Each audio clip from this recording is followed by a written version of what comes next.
नमस्कार मित्राणि शुभ संध्या। Contract high school teacher 2022 पई जो संस्कृत विद्यार्थी माने प्रिपरेशन करूछंती सेमानक पई आज रे वीडियोटी बहुत इंपोर्टेंट रही छी। एही वीडियो रे हम डिस्कशन करबा माध्यमिक स्तरे संस्कृत शिक्षाया महत्वम उद्देश्यम च विषय पुनश्च संस्कृत यूनिवर्सिटी एवं संस्कृत एकेडमी गुडी को जो रही छी से गुडी को विषय रे मध्ये डिस्कशन करबा। एही पार्ट टी हमर संस्कृत शिक्षण एवं शिक्षादान पद्धति रो रही छी। जदि आपण माने सिलेबस टी को भला भाबरे देखिथिबे तो सेठी देखिथिबे पार्ट 2 रे अर्थात तीनोटी पार्ट रही ओटीए रही भाषा विज्ञान, द्वितीय रही संस्कृत शिक्षण शिक्षादान एवं तृतीय रे भाषा ज्ञान संपर्क रही।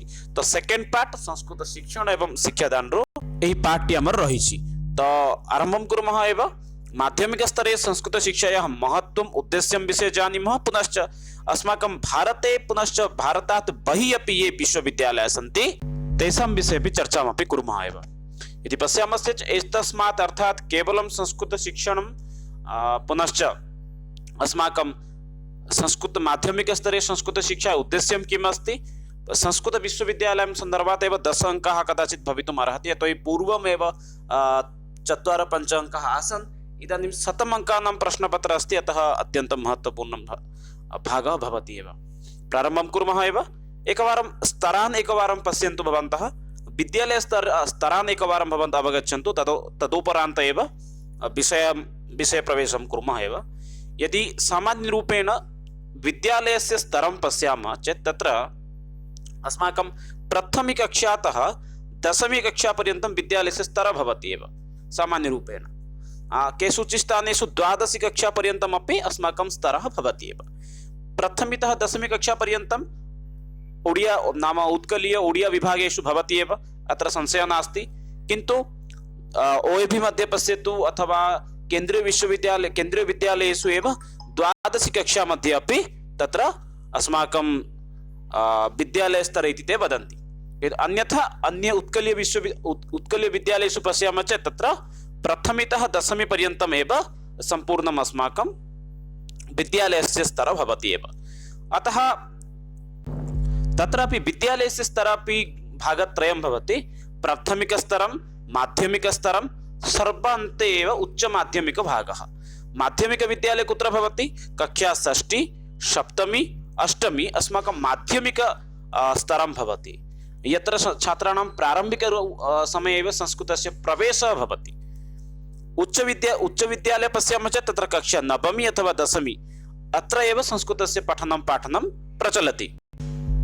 सम्प्रति अस्माकं विषय भवति माध्यमिकस्तरे अर्थात् कक्षा 6, 7, 8 एतेषु स्तरेषु अस्माकं संस्कृतपाठनस्य किं लक्ष्यम् अस्ति पुनश्च अस्य महत्त्वं किम् अस्ति तस्मिन् विषये चर्चां कुर्मः एव।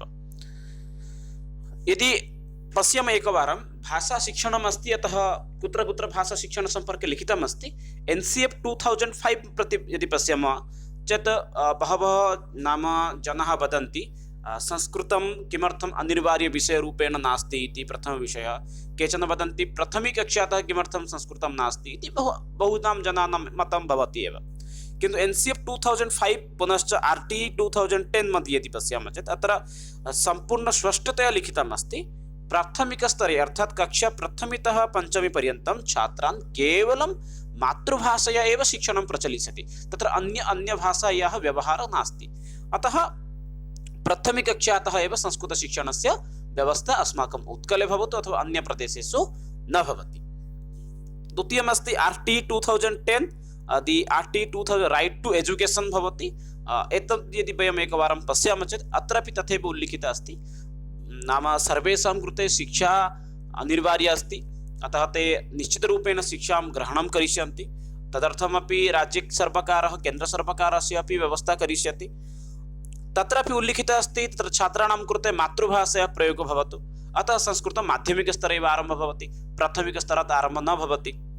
आर्टिकल 45 भवतु अथवा 45A अत्रापि शिक्षाविषये एव लिखितम् अस्माकम् अस्ति। इदानीम् अग्रे पश्यामः। पूर्वम् अर्थात् इदानीं तु आधुनिकशिक्षापद्धतिः चलति अधिकाधिक 18 शताब्दीतः। ततः पूर्वम् अस्माकं देशस्य शिक्षापद्धतिः कीदृशी आसीत्? ततः पूर्वम् अस्माकं देशस्य शिक्षा पद्धतिः आसीत् गुरुकुलशिक्षा पद्धतिः, गुरुकुलशिक्षा परम्परा ततः पूर्वम् आसीत्। यद्वयं वदामः परम्परागतशिक्षा इति। परम्परागतशिक्षाक्षेत्रे किम् आसीत् अस्माकं पाठनं, तत्र सर्वं संस्कृतेन एव आसीत्। संस्कृतं तत्र सर्वे विषयाः संस्कृते एव आसन्। यथा व्याकरणं, यदि शिक्षकः तत्र व्याकरणं पाठयति, यथा इदानीं कारक समास संधि तथैव विषयः तत्र शिक्षकः न पाठयन् आसीत्। तत्र कारक तत्र व्याकरणम् इत्युक्ते प्रौढमनोरमा भवतु अथवा सिद्धान्तकौमुदी भवतु, लघुसिद्धान्तकौमुदी भवतु, एते विषयाः एव तत्र शिक्षकः पाठयन्तः आसन् एव। अतः वक्तुं पारयामः एव व्याकरणम् इत्युक्ते पारम्परिकस्तरेषु के विषयाः आसन्, प्रश्नः अपि भवितुमर्हति। पारम्परिकस्तरेषु व्याकरणशिक्षणे के विषयाः आसन्, लघुसिद्धान्त, अष्टाध्यायी पाणिनि, सिद्धान्तकौमुदी, प्रौढमनोरमा, एते विषयाः एव व्याकरणगतविषयाः एव आसन्। तथैव तत्रापि व्याकरणशिक्षणे लघुबालानां कृते पाणिनीयशिक्षा एव आसीत् एव। अस्तु, तथैव साहित्ये के विषयाः आसन्, गद्यं पुनश्च पद्यम्, इतोपि नाटकानि, एते विषयाः आसन् एव। साहित्यम् इत्युक्ते यथा इदानीं वयं पठामः महाविद्यालयस्तरेषु, विश्वविद्यालयस्तरेषु रघुवंशं, कुमारसम्भवं, कुमारसम्भवतः अंशद्वयं, रघुवंशात् अंशद्वयं, तथैव नासीत्। अत्र किञ्चित् तस्मिन् काले भिन्नम् आसीत् एव। रघुवंशम् इत्युक्ते सम्पूर्णं रघुवंशं, कुमारसम्भवम् इत्युक्ते सम्पूर्णं कुमारसम्भवं, मेघदूतम् इत्युक्ते सम्पूर्णं मेघदूतम्, अभिज्ञानशाकुन्तलम् इत्युक्ते सम्पूर्णम् अभिज्ञानशाकुन्तलम्। एवं प्रकारेण तत्र तस्मिन् काले साहित्यस्य पाठनस्य परम्परा किञ्चित् भिन्नरूपेण आसीत्। सम्पूर्णग्रन्थस्य रचना एव, पठनमेव। ज्योतिषं विषयः भवतु, दर्शनशास्त्राणि भवन्तु, सम्पूर्णदर्शनशास्त्रं, यदि कश्चन दर्शनशास्त्रं पठति चेत् सम्पूर्णदर्शनशास्त्राणि एव पठति स्म। अत्रापि किञ्चित् भिन्नता आसीत्, सामान्यरूपेण इतोपि बोधयामि। व्याकरणं साहित्यं सर्वेषां कृते प्रारम्भिकसमये अनिवार्यम् आसीत् एव। तदुपरान्त शिक्षकः अथवा गुरु आश्रमेषु तेषां गुणान् दृष्ट्वा अग्रिमनिमेषेषु तां कञ्चित् छात्रं ज्योतिषं पठनाय प्रेरयन् आसीत्, कञ्चित् छात्रं दर्शनानि पठनाय एव प्रेरयन् आसीत् एव। अतः एवं प्रकारेण तस्मिन् काले अपि अस्माकं गुरुकुलपरम्परा अपि आसीत् एव। इतोपि आत्मनिर्भरशीलविषयाः अपि तस्मिन् समये अपि आसन्, यथा गोचारणं भवतु, वृक्षाणां रक्षणं भवतु, पुनश्च काष्ठकाम भवतु, लौहकार्यं भवतु, एतत् सर्वमपि गुरुकुलेषु अपि शिक्षादानं तस्मिन् काले एव आसीत्। सामान्य मातृभाषा एव बोधयामि। अत्र पारंपरिक समय आमर व्याकरण शिक्षण लघु सिद्धांत कौमुदी एसबू विषय पढ़ुले एवं प्राथमिक स्तर साहित्य एवं व्याकरण ये विषय चलूला एवं परवर्ती समय जेपरिक छात्र मान योग्यता को देखिकी शिक्षक से ज्योतिष पढ़ाइबा हो कि दर्शन शास्त्र गुड़िक हो कि जेकोसी गोटे आत्मनिर्भरशील विषय हो अर्थशास्त्र हो जेकोसी विषय पढ़ाई शिक्षक पठाऊले। तो यहपरी भाव में किसी परंपरागत शिक्षा रही गुरुकुल परंपरा चली। तो वर्तमान समय अष्टादश शताब्द्यां यदा अस्माकं देशे शिक्षा व्यवस्थायां संपूर्ण परिवर्तनं जातं मेकाल शिक्षायाः प्रारंभ यदा अभवत् एव तस्मिन् समये अपि अस्माकं देशस्य शिक्षा व्यवस्थायां सामान्य परिवर्तनं जातं। तत्र प्राथमिक माध्यमिक उच्च माध्यमिक एवं प्रकारेण भागत्रयं तत्र विभाजितं जातम्। अतः माध्यमिक स्तरे प्राथमिक स्तरे मातृभाषा शिक्षादानं चलति, अतः अन्य भाषायाः व्यवहारः तत्र नास्ति। अतः संस्कृतस्य शिक्षणस्य प्रारम्भः भवति माध्यमिक स्तरात् एव। अतः माध्यमिक स्तरे संस्कृत शिक्षणस्य किम् उद्देश्यम् इत्युक्ते संस्कृत भाषायाम् अभिरुचि उत्पादनं। यतोहि प्राथमिक स्तरे छात्रः मातृभाषां पठति, ओडिया भाषां पठति अथवा हिंदी भाषां तेलुगु भाषां पठति, तस्य कृते एषा भाषा एका नूतना भाषा भवति। अतः तत्र किञ्चित् अधिकम् अभिरुचि उत्पादनीयं येन तस्य पठने अधिकं रुचि समागमिष्यति। अतः संस्कृत भाषायाम् अभिरुचि उत्पादनं, श्लोकानां वाक्यानां च पठने स्पष्ट उच्चारणे कौशल सम्पादनम् इत्युक्ते या अस्माकं यानि श्लोकानि सन्ति श्लोकाः सन्ति यानि वाक्यानि सन्ति पठने पुनश्च स्पष्ट उच्चारणे यथा कौशलस्य वयं सम्पादनं कुर्मः। ते कथं वाक्यानाम् उच्चारणं सम्यक्तया करिष्यति, कथं से सः शब्दानां समुचितम् उच्चारणं करिष्यति, तेषु क्षेत्रेषु अस्माकं लक्ष्यं भवेत् एव। यतोहि अग्रिमसितुवेशेषु तस्य कृते अधिकाधिकश्लोकाः आगमिष्यन्ति, अधिकाधिकवाक्यानि परिच्छेदः आगमिष्यन्ति। अतः अस्माकम् अत्र मुख्यं लक्ष्यं भवति श्लोकानां वाक्यानां च पठने स्पष्ट उच्चारणे कौशलस्य सम्पादनम् इति। परवर्ती बिन्दु अस्ति संस्कृतभाषायाः सरलं कठिनं श्लोकानां गति यति लय पठने दक्षता उत्पादनम्। यानि अस्माकं सरलानि श्लोकाः सन्ति, पुनश्च यानि अस्माकं ये अस्माकं कठिनानि श्लोकानि सन्ति, कठिनाः श्लोकाः सन्ति, तेषां श्लोकानामेव गति यति लय अर्थात सम्यक् रूपेण उच्चारण, यतिपात अपि सम्यक्तया करणीयं, पुनश्च स्वर अपि तत्र सम्यक्, तत्र अपि अस्माकं ध्यानं दातव्यं, येन तेषां तत्र किं भवति, आग्रहवर्धनं भवति। संस्कृतभाषया सरलसाहित्येन सह परिचयसम्पादनम्। अन्यमेकं लक्ष्यमस्ति सामान्यसाहित्येन सह सरलसाहित्य, विस्तृतसाहित्यं नास्ति, यत्र यथा रघुवंशं कुमारसम्भवं तथा न भवतु, यथा बालानां कृते रोचते, यथा लघुकथा भवतु, पञ्चतन्त्रस्य कथा भवतु, तादृशः कथा अपि वयं छात्राणां पुरतः प्रस्तुतुं पारयामः एव। अतः एवम् एतत् अस्माकं सामान्यरूपेण माध्यमिकस्तरे संस्कृतपाठनस्य एव लक्ष्यं भवति। इतोपि केचन लक्ष्याः निर्दिष्टाः सन्ति, तेषां विषये सामान्यरूपेण अपि चर्चां करोमि अत्र। यथा विभिन्नकविभिः विभिन्न विरचितभिः गद्यपद्योः मध्ये तुलनात्मकज्ञानं सम्पादनम्। इत्युक्ते विविधाः कवयः भवन्ति, तत्र संशयः नास्ति, तेषाम् अपि मध्ये किं तुलनात्मक, यथा ते तुलनां करिष्यन्ति, कः कवि उत्तमरूपेण रचनां करोति, तुलनात्मकज्ञानस्य अपि सम्पादनम्। अग्रे आध्यात्मिकज्ञानेन साकं लौकिकज्ञानेन सह सम्पादनम्। आध्यात्मिकज्ञानं यथा आध्यात्मिकशक्तेः अपि आध्यात्मिकचिन्तनस्य अपि वर्धनं, पुनश्च आध्यात्मिकज्ञानेन साकं लौकिकज्ञानं, भगवतचिन्तनं भवतु, भगवद्गीतां भवतु, एतत् सर्वं पाठनीयं, पुनश्च तेषां प्रयोगः जीवने कथम् अस्ति तेन सह अपि सम्पर्कः सम्पादनीयमेव। पुनश्च अस्माकं ये महत्त्वपूर्णश्लोकाः सन्ति, ये गद्यखण्डाः सन्ति, तेषां कण्ठस्थीकरणाय प्रोत्साहनं दद्मः, प्रेरणामपि दद्मः, येन तेषां पठने अथवा श्लोकानां स्मरणे अपि रुचिं समागमिष्यति। अग्रे अस्ति संस्कृतसाहित्ये स्थितानि सरलानि वाक्यानि परिच्छेदानि च मातृभाषया अनुवादम्। अत्र अनुवादविषये लिखितमस्ति। अस्माकं संस्कृतसाहित्ये यानि अस्माकं कठिनविषयाः सन्ति, यथा छात्राणां कृते अभिज्ञानशाकुन्तलं छात्राणां कृते छात्रेभ्यः रोचते, सत्यम् इदं, किन्तु तत्र विषयः अपि एवम् अस्ति यत् ते अभिज्ञानशाकुन्तलं सम्यक्तया पठितुं न अर्हन्ति। अतः तेषां कृते अस्माकं किं करणीयं, तादृशी व्यवस्था करणीया यत्र अस्माकम् अभिज्ञानशाकुन्तलं पठिष्यन्ति, पुनश्च तस्य भावमपि ज्ञास्यन्ति। अतः अभिज्ञानशाकुन्तलस्य सम्पूर्णं मातृभाषायां अनुवादं करणीयं। माध्यमिकस्तरे एव उत्तमा पद्धतिः भवति एव। पुनश्च रचनात्मक कौशलस्य विकासः, कल्पनाशक्तेः च विकासः, छात्राणां संस्कृतम् आधारीकृत्य यथा कल्पनां करिष्यन्ति तस्मिन् तदर्थमपि अस्माकं प्रयासः करणीयः। सरलसंस्कृते भाषणस्य क्षमता सम्पादनं, सरलसंस्कृतेन अपि यथा ते भाषणस्य अभ्यासं करिष्यन्ति तदर्थमपि प्रयासः अस्माकं करणीयः एव। कक्षातः पूर्वम् अथवा परम् ईशवन्दना, प्रहेलिकाः, भाषणस्पर्धाः, भाषाक्रीडाः अपि संस्कृतभाषया अवश्यम् एव करणीया, येन संस्कृतं प्रति छात्राणां रुचिः समागमिष्यति।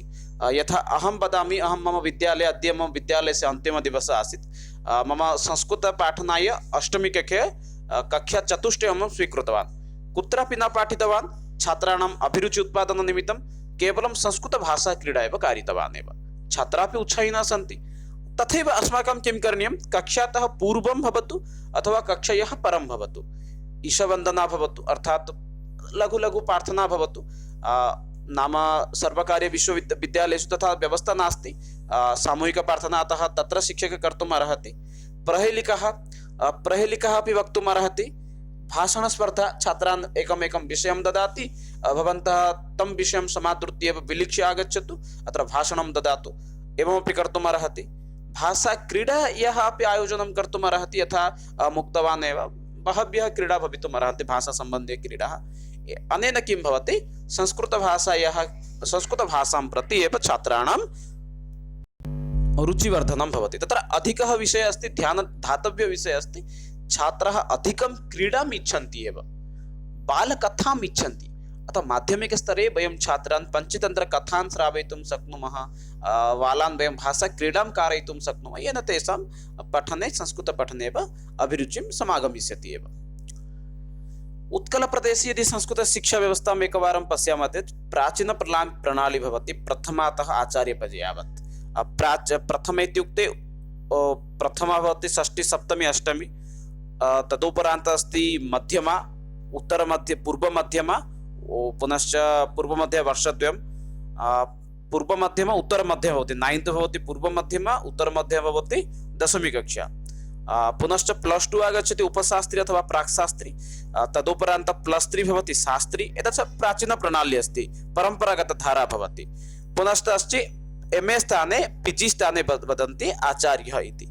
पुनश्च अग्रे अपि अस्ति विद्यावाहरिति, एवं प्रकारेण एव चलति एव।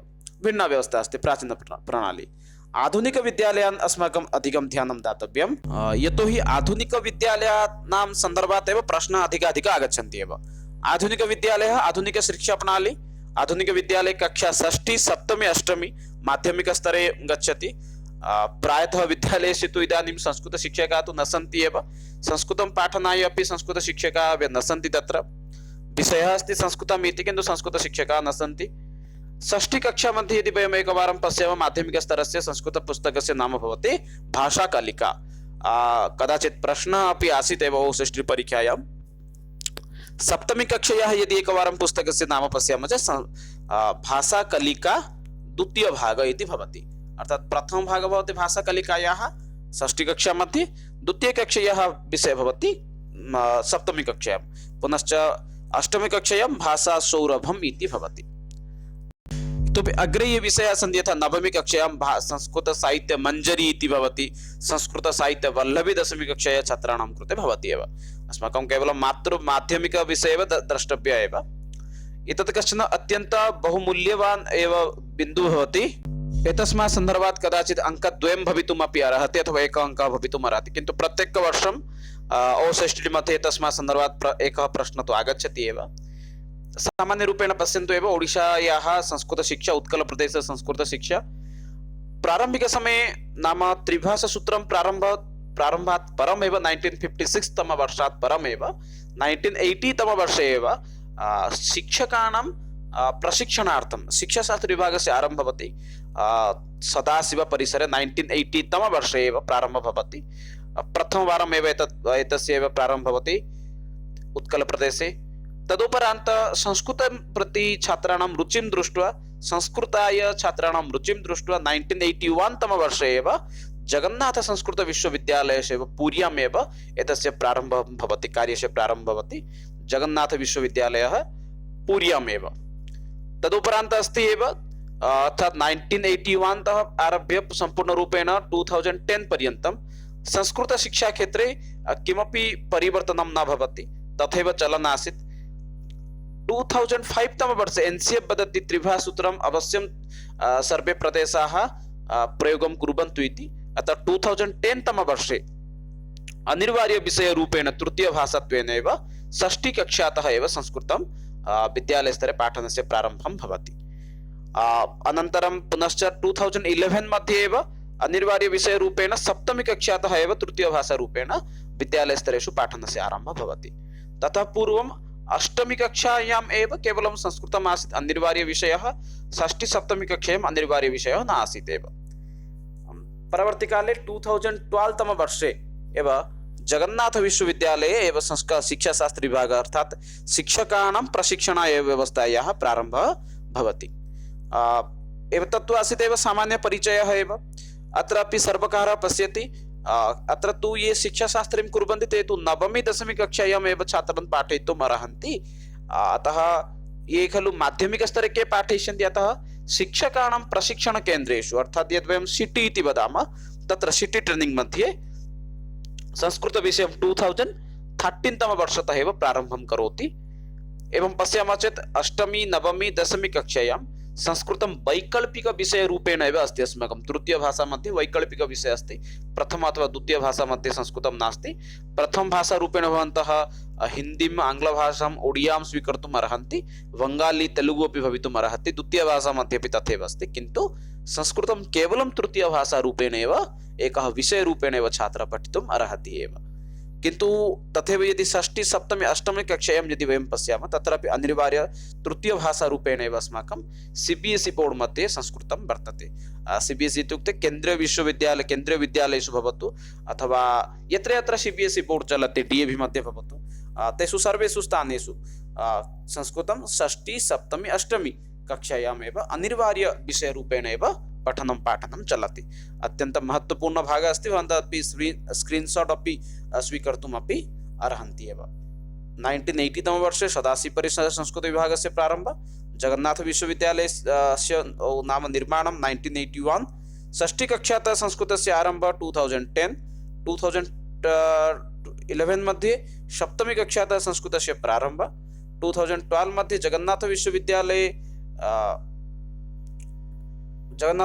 शिक्षाशास्त्र विभागस्य आरम्भः, 13 मध्ये प्रशिक्षणशालासु संस्कृतशिक्षणस्य आरम्भः। एतदासीत् सामान्य लघुपरिचयः एव संस्कृतशिक्षणसन्दर्भे। इदानीम् आयोगानां सम्पर्के एकवारं पश्यन्तु। आयोगानाम् अवदानं किम् आसीत् संस्कृतशिक्षाक्षेत्रे। प्रारम्भिकसमये विश्वविद्यालय आयोगस्य निर्माणं भवति। तत्र नाम इयर् भवति, वर्षः भवति 1948 तमे वर्षे। तद् राधाकृष्णन् आयोगः अपि जनाः वदन्ति, अपरनाम तस्य अस्ति। परवर्तिकाले 1952-53 तमे वर्षे मुदालियर् आयोगः अथवा माध्यमिकशिक्षा आयोगस्य एव प्रारम्भः भवति। प्रथमशिक्षा आयोगः भवति माध्यमिकनिमित्तं। संस्कृत आयोगस्य निर्माणं भवति 1956-57 तमे वर्षे। तत्र मुख्या आसीत् एव सुनीता चटर्जी। तत्र त्रिभाषासूत्रं कथं प्रयोगं भविष्यत् तस्मिन् क्षेत्रे अपि एते ध्यानं दत्तवन्तः एव। विश्वविद्यालय अनुदान आयोगः 1956 तमे वर्षे समानरूपेण एव UGC इत्यस्य निर्माणम् अभवत्। कोठारी आयोगः प्रथम इत्युक्ते वक्तुं शक्नुमः एव शिक्षा आयोगः इति। कोठारी आयोगः 1964-65 तमे वर्षे। पुनश्च NCF 2005 आगच्छति। परवर्ती अर्थात् नेशनल करिकुलम फ्रेमवर्क, शिक्षादानार्थं कश्चन रूपरेखम् आसीत्। RET इति अभवत्, राइट टू एजुकेशन एव एतत् भवति। 2009 पुनश्च 2010 इति 2010 तमे वर्षे प्रयोगः भवति, अतः 2010 इति वक्तुं शक्नुमः एव। द्वितीय संस्कृत आयोगस्य निर्माणं भवति 2014-15 तमे वर्षे। अत्र मुख्यम् आसीत् सत्यव्रत शास्त्री महोदय, पद्मश्री पुरस्कारः प्राप्तः आसन्। आयोगानां विषये एव लघु कश्चन संक्षिप्त परिचयः एव आसीत् एव। इतोपि किञ्चित् अग्रे वयं पश्यामः संस्कृत आयोगानां विषये। प्रथम संस्कृत आयोग अर्थात् पूर्णाङ्ग संस्कृत आयोग भवति एव अस्माकं 1956 अथवा 57 तमे वर्षस्य आयोगः आसीत्। एतस्य नाम अनुरोधेन, एतस्य एव आदेशेन एव प्रदत्तपत्रेण एव संस्कृतं त्रिभाषासूत्रमध्ये योजितं भवति एव। तत्र अध्यक्षः आसीत् सुनीतिकुमार चटर्जी महोदयः। आयोगे अस्माकं प्रायः 9 सदस्याः आसन्। पुनश्च 12 अध्यायात्मक एकं पत्रमेव प्रपत्रमेव सः शिक्षा विभागस्य कृते ददाति। अत्र संस्कृतं तृतीयभाषारूपेण किमर्थं पाठनीयं, तत्र पाठनस्य किम् उद्देश्यं, किं महत्त्वं भवेत्, एतेषु विषयेषु अपि तत्र उल्लिखितः अस्ति एव। माध्यमिकस्तरे संस्कृतशिक्षा विषये तृतीय अध्याये एव अधिकाधिकः एव उल्लिखितः अस्ति। शिक्षा आयोगानां योगदानं यथा नाम शिक्षाक्षेत्रे तेषाम् आयोगानां योगदानं राधाकृष्णन् आयोगः भवन्तः द्रष्टुम् अर्हन्ति 1948-49 तमे वर्षे आसीत्।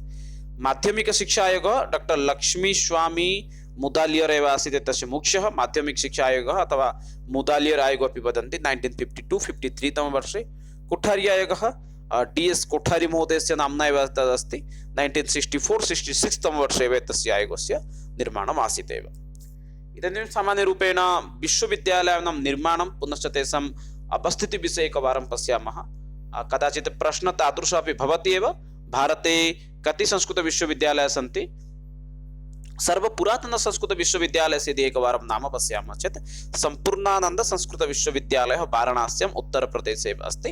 एतद् विश्वविद्यालयः एव भवति। पूर्वम् एतस्य नाम आसीत् फॉर्मर गवर्नमेंट संस्कृत कॉलेज। परवर्तीकाले एतस्य नाम परिवर्तनं भवति। एतस्य निर्माणम् एव 1791 तमे वर्षे, इत्र द्रष्टुं भवन्तः अर्हन्ति एव, 1791 तमे वर्षे एव एतस्य निर्माणम् अभवत् एव। परवर्ती अस्ति पुणे संस्कृत कॉलेज, पुणे अस्ति, महाराष्ट्रे एव अस्ति। एतस्य निर्माणं 1821 तमे वर्षे एव भवति, भवन्तः द्रष्टुम् अर्हन्ति अत्र। पूर्वं डेक्कान् कॉलेज इति आसीत्। The Sanskrit college and university Kolkata west Bengal एतस्य निर्माणम् आङ्ग्लसर्वकारः एव करोति 1824 तमवर्षे एव। दि मद्रास् संस्कृत कॉलेज चेन्नै तमिलनाडु प्रारम्भिकसमये तद् नाम महाविद्यालय आसीत्, परवर्तिकाले तद् विश्वविद्यालय परिवर्तनं जाता। कामेश्वर सिंह दरभंगा संस्कृत विश्वविद्यालयः दरभंगा बिहार प्रदेशे एव अस्ति।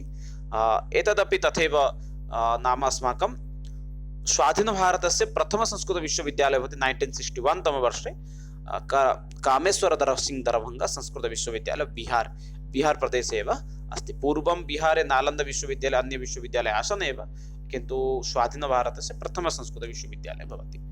नेशनल संस्कृत यूनिवर्सिटी तिरुपति आन्ध्रप्रदेशे एव अस्ति। इदानीं सेंट्रल संस्कृत यूनिवर्सिटी नाम्ना एव च प्रसिद्धं भवति। एतस्य निर्माणम् एव भवति 1962 तमवर्षे एव। संस्कृतशिक्षायाः मौलिकम् आवश्यकतां दृष्ट्वा एतस्य निर्माणं तस्मिन् काले भवति।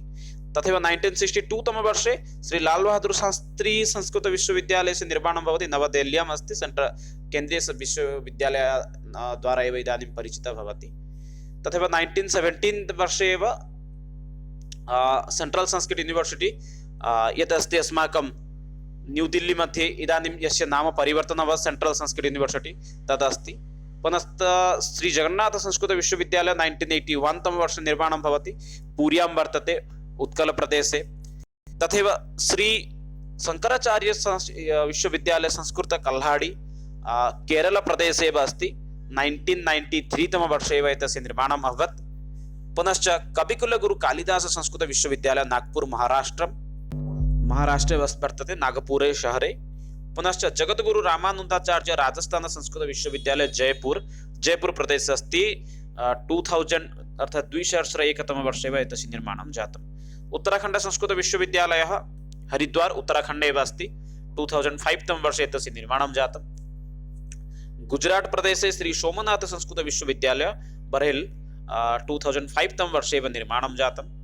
श्री वेंकटेश वैदिक विश्वविद्यालयः तिरुमूला तिरुपति आन्ध्रप्रदेशं 2006 तमवर्षे एव एतस्य निर्माणं जातम्। पुनश्च 2008 तमवर्षे महर्षि पाणिनि एवं वैदिक विश्वविद्यालयः उज्जैनी मध्यप्रदेशे एतस्य निर्माणं जातम्।